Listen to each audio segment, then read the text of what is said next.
그래요, 안 그래요? 예. 기분 좋죠? 마음도 좋고. 예, 우리 서성도님 되게 예쁘게 하고 오셨어요, 오늘. 자, 어제 방탄소년단이 강화문에서 공연을 했습니다. 그래서 이제 뭐 26만 명을 예상을 했는데 실제로는 한 5만 명에서 한 몇만 명밖에 안 왔다. 근데 저도 이제 공연을 봤습니다. 공연을 봤는데 또 말도 많고 탈도 많았는데 전례 없는 감시 통제, 또 신호등 건너는 사람조차도 가방을 수색했다. 뭐 이런 얘기가 나오면서 좀 문제가 되고 있는 것 같아요. 근데 제가 이 영상을 보면 역시나 공연이 시작되면서 전 세계가 190개 나라가 보잖아요. 근데 별의별 또 음모론들이 유튜브에 또 올라오기 시작합니다. 광화문 집회는 사탄 숭배 제사다 얘기하는 사람들이 있고, 방탄소년단은 사탄주의자다 그러면서 거기가 그 사탄을 숭배하는 재단이고, 이 응원봉 있잖아요. 응원봉 흔드는 것은 그 제사 도구다 라고 이렇게 표현하는 사람들까지 있더라고요. 그래서 그런 얘기들을 들으면서 역시나 또 이제 또 꺼리들이 나왔잖아요. 꺼리들이 나오니까 또 그런 음모론 같은 거 해가지고 또 조회수 올리고 하는 그런 사람들도 있지만, 여러분 기억해야 될 것이 한 가지 있습니다. 뭐냐면요, 우리나라를 한번 지금 생각해 보세요. 방탄소년단 이야기 꺼내면서 사탄 얘기가 나오고 막 이렇게 하는데, 이걸 얘기하려고 하는 것이 아니라 정말로 우리나라 영적으로 어떻습니까? 영적으로 보면은 영적 기류가 심각하다는 생각 해보셨습니까? 무척이나 혼탁해져 가고 있다고 생각해 보셨어요? 종교를 떠나서 한번 생각을 해보시기 바랍니다. 저는요, 우리나라 너무 심각하다고 생각해요. 영적으로 너무나 심각할 정도로 혼탁해져 있다고 생각을 합니다. 한마디로 요즘에는요, 미신들의 천국. 어떻게 유튜브에서 무당들이 미래를 점치는 그런 일은 예전도 있었어요. 근데 무속인들이, 제가 이 사실을 알고 참 이게 놀랐는데, 서바이벌 게임, 그러니까 무속인들이 서바이벌 게임까지 프로그램을 제작해서 방영을 하고 있대요. 그게 이제 디즈니 플러스에서 나온 건데, 운명전쟁 49라는 프로라고 합니다.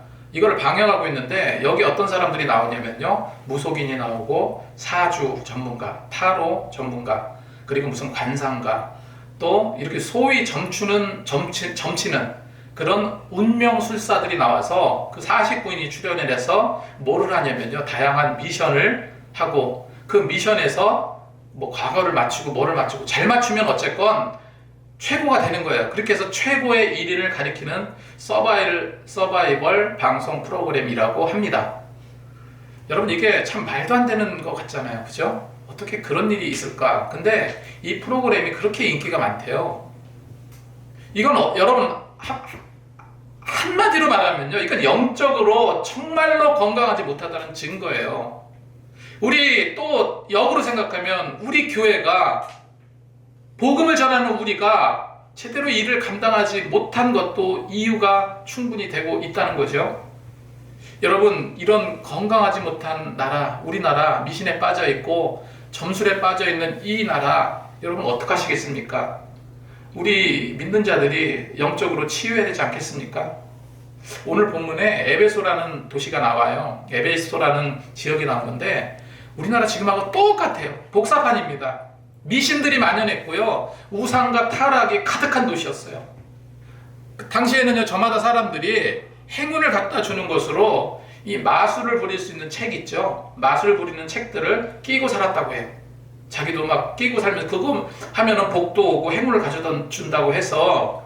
그리고 우리나라하고 너무 비슷한 부분이 어떤 부분이냐면, 일단 에베소는요, 상업도시입니다. 우리나라 수출국가죠. 돈이 많았어요. 경제적으로 무척이나 부유했습니다. 여러분, 물질을 부으면 곧 타락을 가져옵니다. 에베소가 그랬다는 거예요. 그리고 에베소는 지중해 연안에 속한 도시이기 때문에 모든 인종과 풍습들이 뒤엉킨 곳입니다. 예. 동양에 있는 물자가 로마로 통하는, 그러니까 모든 것은 다 로마로 올라가는데, 로마로 올라가는 허브 역할을 하는 도시예요. 그러니 거기가 얼마나 다양한 문화와 종교와 미신들이 판을 쳤겠습니까? 그리고 여기는 당시 로마 제국 중에서 4번째로 큰 도시예요. 근데요, 이런 곳, 미신과 우상이 만연한 곳, 지금의 우리나라 같은 이런 곳에 뭐가 전해집니까? 복음이 전해져요.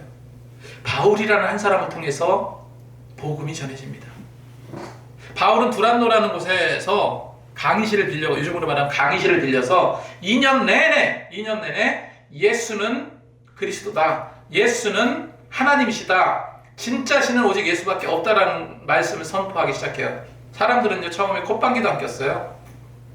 도대체 무슨 얘기하고 있냐? 우리 아데미 여신이 있는데 그 아데미 여신보다 예수라는 자가 더 위대하냐? 더 대단하냐? 하면서 이렇게 콧방귀도 안 꼈던 그 사람들이요. 근데 날마다 말씀이 선포되고요, 날마다 복음이 선포되고, 그렇게 하면서 이 무뎌졌던 그 마음들이 녹아내리기 시작합니다. 마음속에 있던 가짜 평안들이 흔들리기 시작했어요. 여러분 가만히 한번 생각해보세요. 여러분 마음속에 있는 평안, 그리고 내가 이 정도면 나는 행복한 것 같아, 이 정도면 내 삶이 평안한 것 같아, 이 정도면 돈도 많이 벌고, 이 정도면 뭔가 대단한 그런 확신을 갖고 사시는 분도 계시죠, 그죠? 그런데 여러분 인생 알다시피 영원한 거 없습니다. 영원한 평안, 영원한 행복 있을 수가 없는 것이 세상이에요. 그런데 그렇게 생각했던 이들에게 뭐가 침투했습니까? 말씀이 들어갔어요. 말씀이, 하나님의 말씀이 들어가서 이 마음의 불이 임하자 자기가 갖고 있던, 점을 치던 그 서적들, 마술을 부리던 서적들, 이거 다 들고 나왔어요. 다 들고 나와가지고 그 비싼 마술책들을 산더미같이 광장에 쌓아놓고요, 불을 지릅니다. 요즘으로 말하면요, 그 수십억의 가치가 있어, 그만큼 어마어마한 그런 귀중품이에요. 그걸 다 태워버렸어요. 왜? 예수를 주로 고백하고 예수를 믿기로 결심한 이후부터 그거는 아무 소용이 없어진 겁니다. 여러분, 제가 2007년도인가 기억이 나는데 몇 번 말씀드렸어요. 네팔에 청년들 데리고 가면서 복음을 전하고 사역을 할 때 참 네팔 사람들 굉장히 순박해요. 나마스테 하고 이제 우리가 쫙 가면요, 수줍어서, 그러니까 뭐 이렇게 인사도 안 해요. 수줍어서 뒤돌아가는 사람들이에요. 너무 순박합니다. 인도 사람들하고 틀려요. 비슷한 문화권인데도 틀립니다. 정말로 순박한 사람들. 그 산에 살던, 그 산속에 살던 그 사람들, 복음을 전하러 현지 목사님들과 선교사님과 현지 목회자들과 같이 그 한 40명이 우르르 조를 짜가지고 전도를 하러 다녔어요.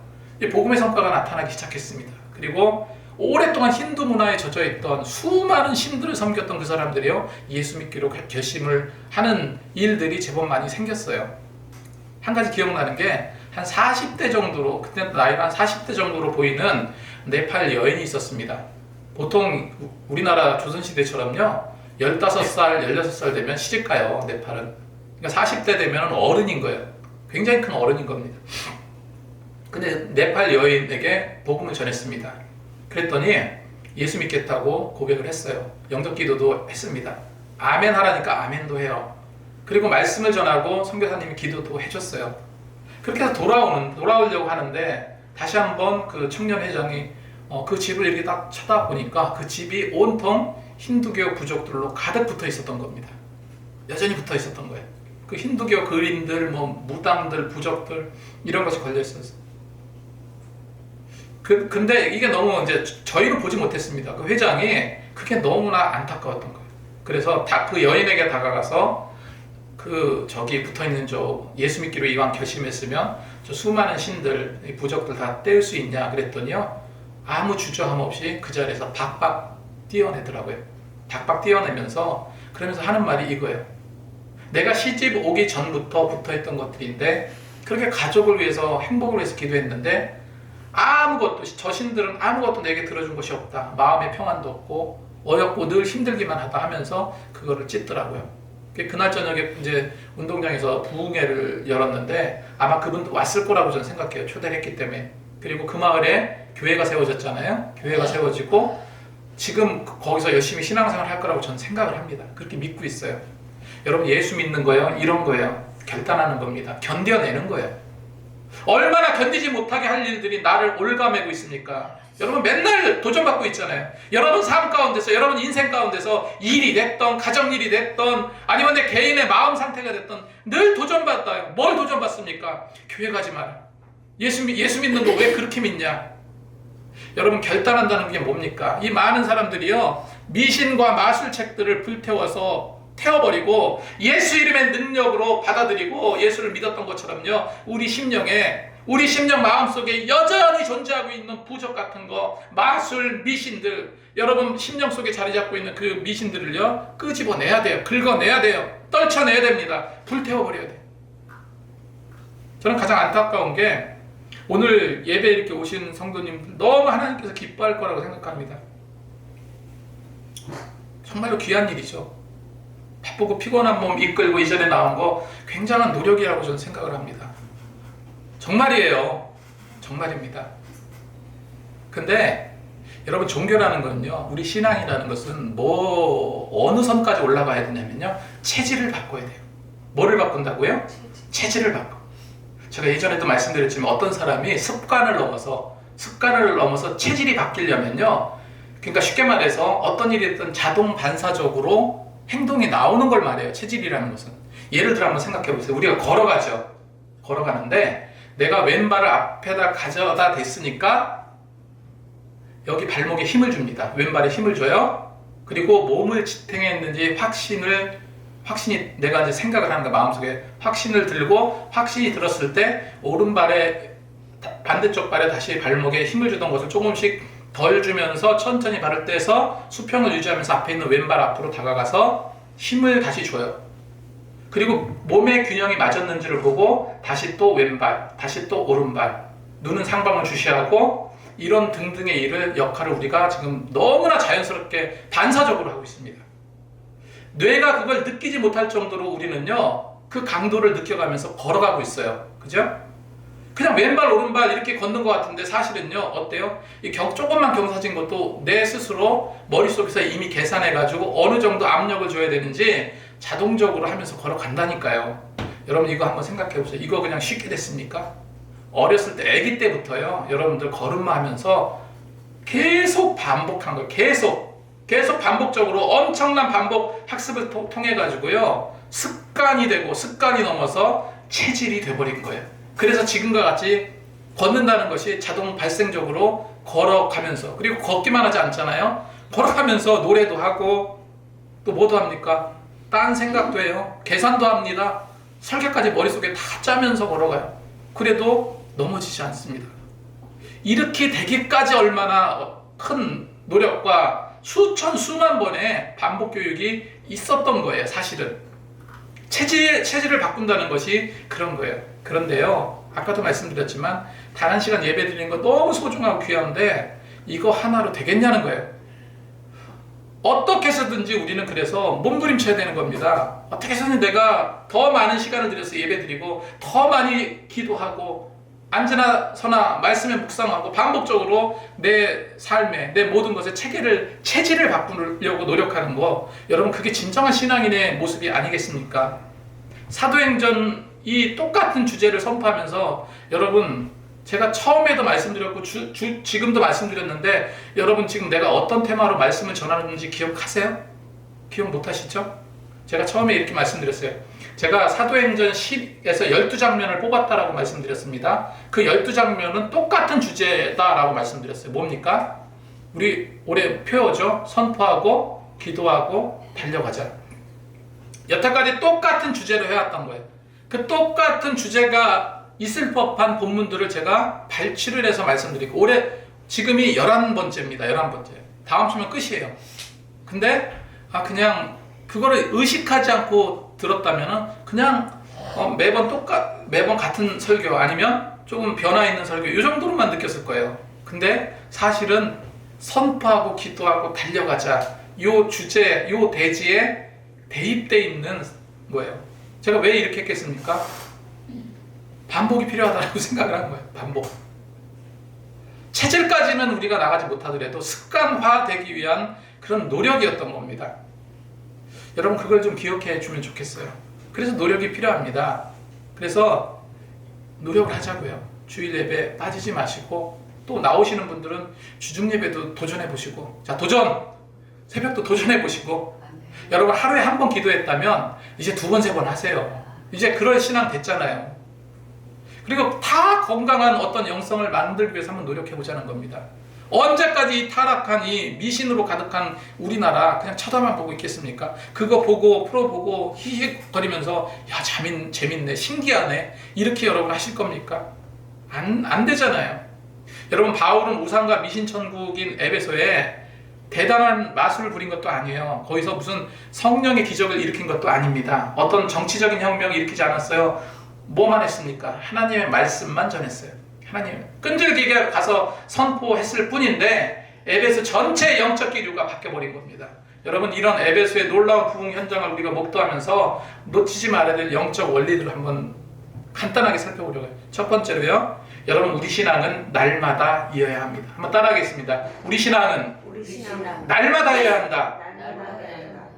우리가 삶을 이렇게 돌아보면요, 이게 날마다 하는 것들이 있잖아요. 밥 먹고 또 화장실 가고 잠자고 또 이렇게 날마다 하는 거. 일이면 일도 날마다 하잖아요. 반복적으로. 반복적으로 하니까 우리가 좀 터부시하 생각할 수도 있어요. 근데 사실요, 날마다 하는 것은요, 내 삶에 있어서 가장 중요한 것들이에요. 가장 중요한 겁니다. 날마다 여러분 숨 쉬지 않으면 어떻게 되겠습니까? 날마다가 아니죠. 몇 분, 몇 초 단위로 숨을 쉬지 않으면 죽습니다. 날마다 하는 것은 뭐라고요? 굉장히 중요한 일들이에요. 날마다 하는 것. 제가 말씀드리는 것이 우리 신앙도 그와 같다. 날마다 신앙은 반복되는 겁니다. 체질을 바꾸려고 노력하는 것. 바울은 에베소 와서요, 먼저 유대인 회당에 들어갔어요. 유대인들이 모이는 공동체거든요. 그 회당에서 말씀을 전했습니다. 그랬더니 받아들이는 사람도 있지만 율법에 쌓여가지고 받아들이지 않는 사람도 있어요. 그러니까 막 나중에 삿대질하고 이런 사람도 있으니까 그래서 복음을 받아들이는 사람을 따로 불렀어요. 따로. 맞서 싸우지 않았습니다. 따로 불러서 제자들을 따로 불러서 두란노라는 서원에 말씀을 가르치기 시작한 거예요. 8절에서 9절 말씀을 보니까 바울이 회당에 들어가 석 달 동안 담대히 하나님 나라에 관하여 강론하며 권면하되 어떤 사람은 마음이 굳어 순종하지 않고 무리 앞에서 이 도를 비방하거늘 바울은 그들을 떠나 제자들을 따로 세우고 두란노 서원에서 날마다 강론하니라. 두란노 서원에서 어떻게 강론했다고요? 날마다 했어요. 날마다. 이 두란노가 사실 두란노 그 출판사도 있죠. 두란노가 이 당시에 의외의 장소에 있었습니다. 어디에 있었냐면 시장 한가운데 있어요. 근데 아고라라고 하죠. 아고라가 시장이라는 얘기예요.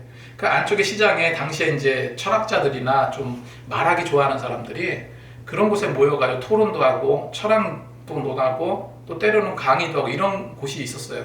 이 두란노라는 그 사람의 이름이라고 많은 학자들은 이야기합니다. 그곳에서 그곳에 이제 강의실을 빌려서 복음을 무려 2년 동안 날마다 가르쳤다. 이렇게 성경은 기록하고 있습니다. 지난주에 성령께서 우리가 이제 지난주 말씀을 한번 잠깐 생각해 보세요. 성령께서 우리를 어떻게 하신다고 했습니까?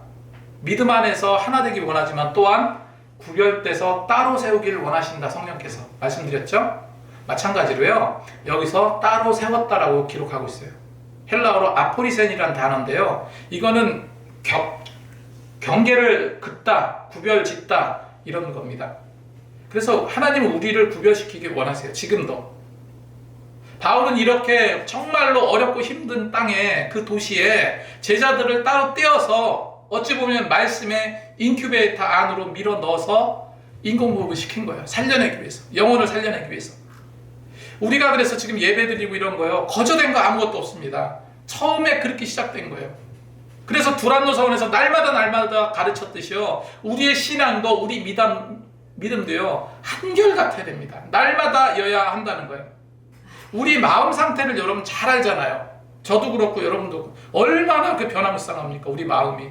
때로는 막 그냥 거친 파도 같은 것이 밀려와가지고 내가 이 생각했는데 뭐가 또 감정이 사로잡히면 감정의 파도가 나를 덮으면 어떻게 돼요?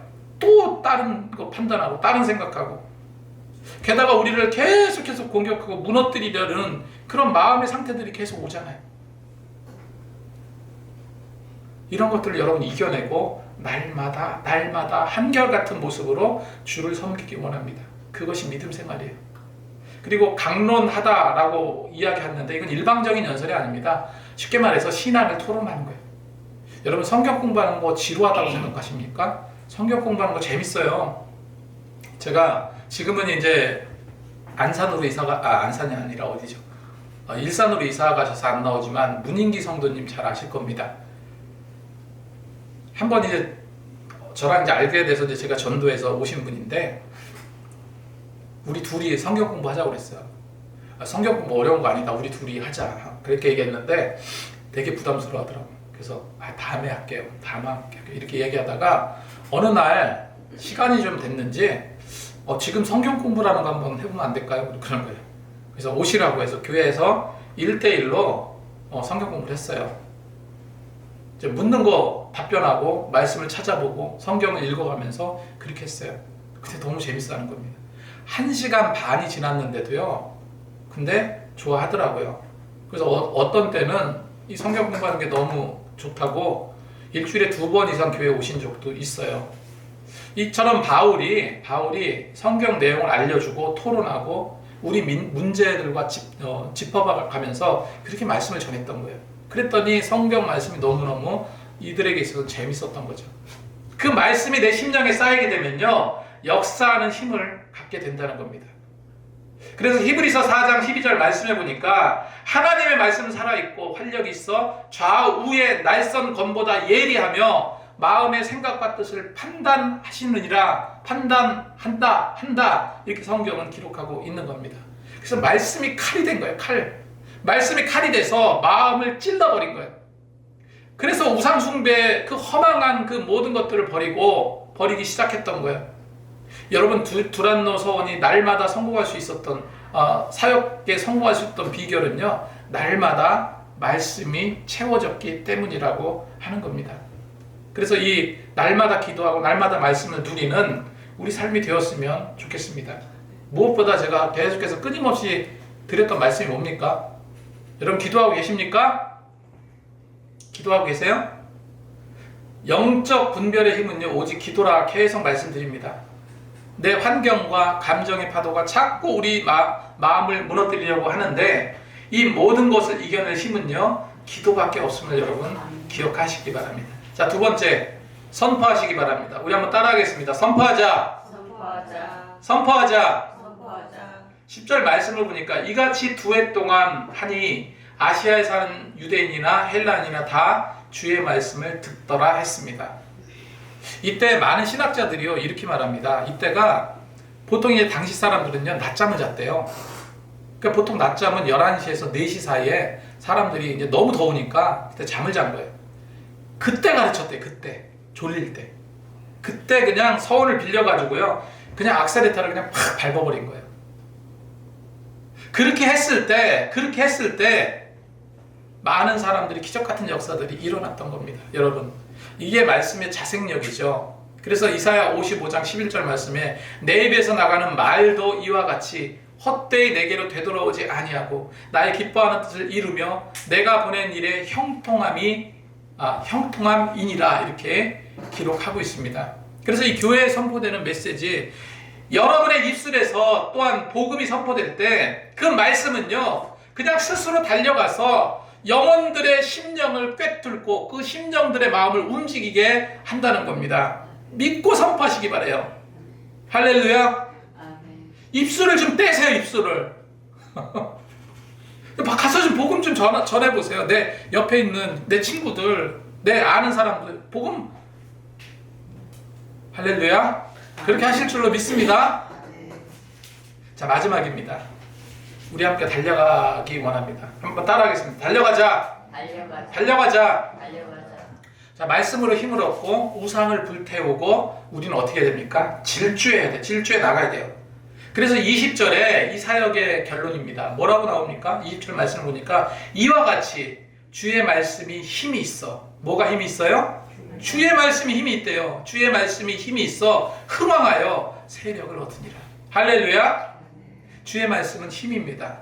여러분 삶과 여러분 생활과 여러분이 그렇게 힘들어하고 어려워하는 그 모든 것에 힘이요 능력이 됩니다. 그걸 믿고 나가면요, 그게 그 모든 것의 근원이 되는 거예요. 그렇게 믿고 나가면 좋겠습니다. 아까 처음 말씀드렸지만 우리나라 어떤 나라입니까? 최첨단 IT 국가예요. 미국, 중국도 IT 기술이 어마어마하잖아요. 미국, 중국 빼면요, 그 다음 우리나라예요. 지금 뭐 로봇부터 기술부터 시작해가지고요, 인공지능 AI 엄청나잖아요, 우리나라.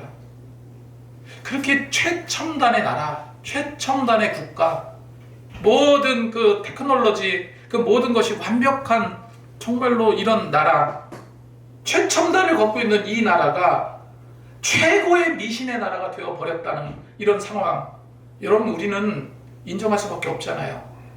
어떻게 하시겠습니까? 더 놀라운 건요, 이게 보면은 무당 찾아가는 크리스찬들이 그렇게 많대잖아요. 온전하다면 그렇게 하겠습니까? 이거 여태까지 한 말씀과 상통하는 거예요. 뭐가 없어서 그렇습니까? 말씀으로 제대로 교정받지 못해서 그래요. 말씀으로 체질을 바꿔가지 못해서 그런 겁니다. 말씀대로 의지하고 순종해서 나간다면요, 그렇게 살아간다면 진짜로 우리가 그렇게 해서 질주해 나간다면요, 우리는 엎어지거나 쓰러지거나 좌절하지 않습니다. 로마서 그래서 12장 2절 말씀에 너는 이 세대를 본받지 말고 오직 마음을 새롭게 함으로 변화를 받아 하나님의 선하시고 기뻐하시고 온전한 뜻이 무엇인지 분별하라, 이렇게 기록하고 있습니다. 자, 말씀을 맺겠습니다. 첫 번째, 여러분 기도하시기 바랍니다. 세상의 비방에 일일이 대응하지 말고요, 하나님의 말씀을 집중해서 두란노 서원에서 바울이 가르쳤듯이 여러분 하나님의 말씀에 집중할 나만의 두란노 서원을 심령 속에 만드시라는 거예요. 그리고 기도하시라는 거예요. 자, 두 번째, 담대히 말씀을 선포하시기 바랍니다. 말씀은 살아 움직인다고 그랬습니다. 말씀은 활동력 있다고 그랬어요. 좌우의 날선 검과 같다고 했습니다. 그 말씀을 우리에게 주셨는데 우리는 입 닫고 있어. 그렇게 되면 안 되겠죠. 내 입술에 복음을 담아서요, 하나님 나라 통치를 날마다 담대히 선포할 수 있어야 될 줄로 믿습니다. 빌립보서 4장 14절 말씀에 내게 능력 주시는 자 안에서 내가 모든 것을 할 수 있느니라. 말씀의 능력으로 세상을 향해 달려가시기 바랍니다. 2026년도 그리고 지금 이 시점에 우리 목표를 세우고 정말로 하나님의 놀라운 말씀의 활약을 갖고 더욱더 승리하기 원합니다. 우리 자리에서 일어서시겠습니다.